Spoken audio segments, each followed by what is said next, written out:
Selamat datang di channel Buset Militer. Kali ini kita akan jalan-jalan di acara Indo Defense tahun ini.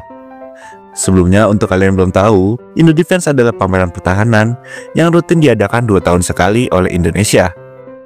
Perusahaan alutsista dari berbagai dunia berlomba-lomba untuk memasarkan produk mereka pada gelaran ini. Indo Defense seharusnya diadakan pada tahun 2024. Tapi, karena ada pergantian presiden, maka diadakan pada tahun 2025. Nggak usah lama-lama, yuk langsung aja kita simak videonya. Pertama-tama kita mampir dulu ke booth PT SSE yang menampilkan produk P2KM, P2 Tiger, P6 ATAF, dan P8 Light Tank.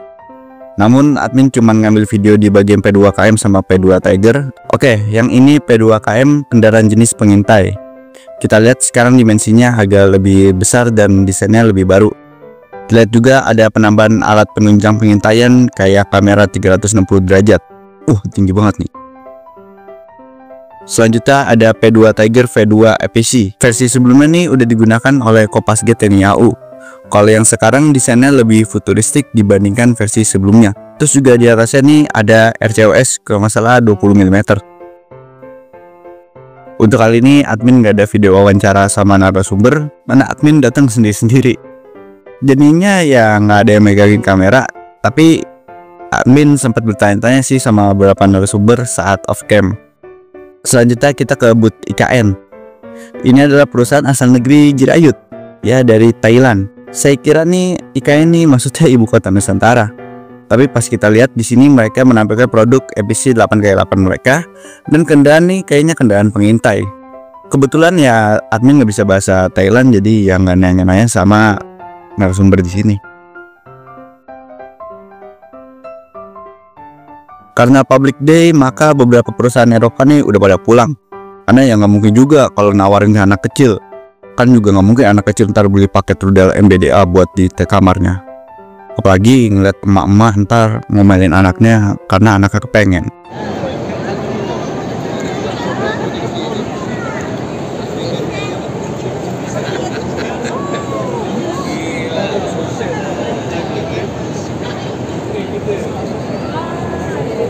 Kalau yang ini udah pasti banyak yang kenal. Walaupun public day, Naval Group tetap jualan kapal selam dan fregat Belhara mereka. Walaupun ya belum tentu admin bisa beli. Kalaupun bisa beli ya ribet ngurus STNK-nya. Apalagi harus bolak-balik ke Samsat kan. Terus menurut tuturan sales Naval Group ini, Indonesia telah menandatangani kontrak LOI untuk tambahan 2 unit Castle Scorpion dan 1-2 unit fregat Belhara. Sales Naval Group-nya ini ternyata bisa bahasa Indonesia.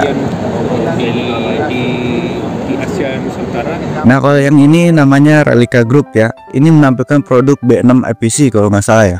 EPC ini telah digunakan di Medan, Papua. Kita coba lihat-lihat dalamnya. Untuk interiornya ini cukup luas, tapi untuk kepala saya dengan tinggi 177 cm ini mentok walaupun tanpa helm. Walaupun berasa kayak naik angkot ya. Ini banyak banget pucuk kematian nih. Untuk bagian kabin depan terlihat seperti ini nih. Pelan-pelan lah sopir.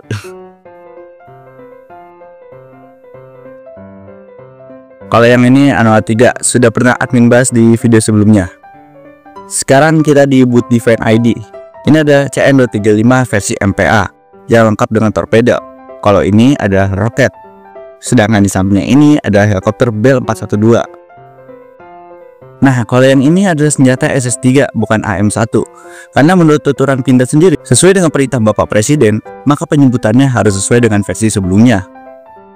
Dan ini ada produk yang dipajang di tembok, mulai dari SPM1, SPM2, SS2V5A2, SS2 Doper, dan masih banyak lagi. Saya kebetulan nanya perihal popor sama pistol grip yang waktu itu sempet rame ya. Untuk sekarang sudah mendapatkan versi yang lebih halal menurut tuturan dari orang Pindad sendiri.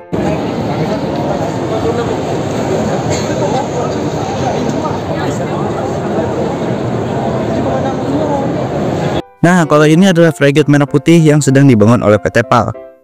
Untuk perihal konfigurasi tentu admin nggak tanya ya langsung ya ke PT PAL, kita percayain aja karena dia selaku produsen. Dan ini adalah armada kapal buatan PT PAL. Kalau ini saya pastinya bertanya loh. Menurut tuturan narasumber PT PAL, LPD mereka ini jadi produk utama untuk dipasarkan di pangsa pasar ekspor. Sedangkan untuk kapal kombatan, PT PAL belum bisa sepenuhnya karena pasti akan terbentur dengan geopolitik suatu negara. Namun tetap kita mendukung penuh produk buatan anak bangsa kita. Ya, sisanya nih kita lagi lihat perusahaan Cina ya, nih banyak banget rudal pertahanan udara nih, mulai dari HK9 SAM nih. Ini yang paling terkenal, terus banyak banget namanya drone-drone. Cuman ya, Armin ini nggak bisa bahasa Cina ya kebetulan, dan kebetulan juga orang yang jaga ini nggak bisa bahasa Inggris. Jadi ya kita cuma lihat-lihat aja deh. Tuh, simak aja.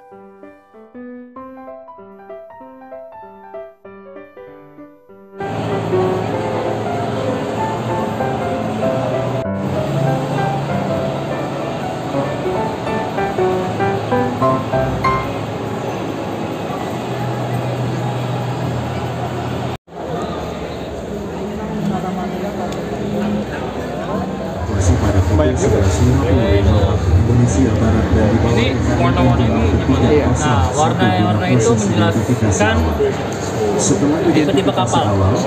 Jadi merah itu kapal kargo, biru itu kapal fishing. Nah, tahu Selat Malaka di sebelah mana? Sini ini. Oke, nah itu coba lihat yang paling padat kira-kira yang mana? Oh, yang ini dong. Tapi karena sempit gak sih dia? Makanya kalau ramai. Karena sempit kira-kira ramai. Oke.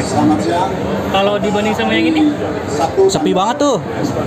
Itu banyak yang merah sih. Sempit juga kan ya? Oh, merah ini kargo ya? Kargo. Oh, ini jalurnya biasanya jadinya 0, 1 itu pasti sedang nego dan kemungkinan kembalikan di daerah. Dan itu biasanya difilter dengan kapal yang selain Indonesia. Jadi nanti kelihatan tuh kapal-kapal mana aja nih yang teridentifikasi kalau dia itu sedang mengambil kapal suspek lagi, suspek kalau dia tuh lagi ngambil kapal nih, walaupun belum tentu itu ngambil kapal, bisa aja kapal itu ternyata lagi lintas laut, lagi jalan. Oke guys, kayaknya cuman segitu dulu dah videonya, nggak usah lama-lama ya. Karena ya kebetulan cuman sendiri, jadi nggak sempet video wawancara.